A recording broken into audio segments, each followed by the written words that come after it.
Okay, so I had a request to show off our pump station here a little bit, and it's a little messy right now, so there's some cords on the floor, but this is our releaser. It's a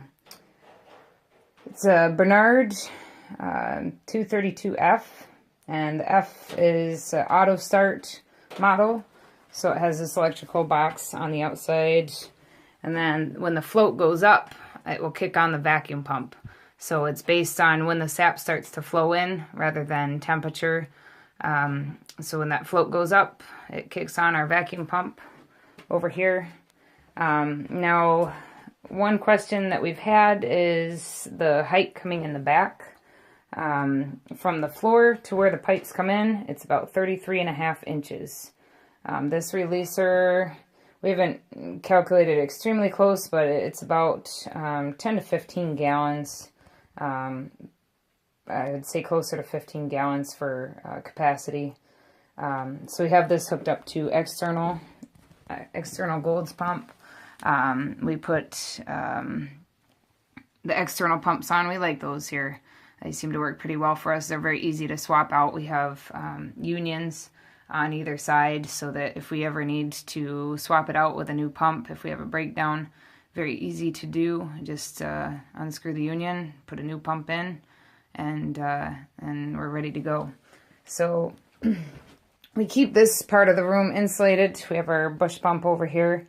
One thing that we will be doing is having it optional to vent the exhaust or the fan where it comes out of the fan here outside. It does tend to get pretty warm in here. It does help in the beginning of the season when we need it heated, but later on, in the later part of the season, it makes it a little bit too warm in here, so we're going to switch that for next year. So this cord that's wrapped around this pipe here, that pipe goes to our moisture trap. It has a toggle switch in there to shut the vacuum pump off if we ever have moisture in that. So this basically is just heated with a small space heater. That's what we use over there in the corner. That one works pretty good, pretty safe. And this here is our transfer pump. So when we come to unload, or when we come to load, that's the pump that we use. And this is our moisture trap. What we did, this is our tank room. This part of the tank station is not insulated. Try to keep this area as cool as we can. This moisture trap here, you can see the toggle switch right there. And basically we try to plumb this in so that there's no possible way liquid can make it into our vacuum pump. Very important.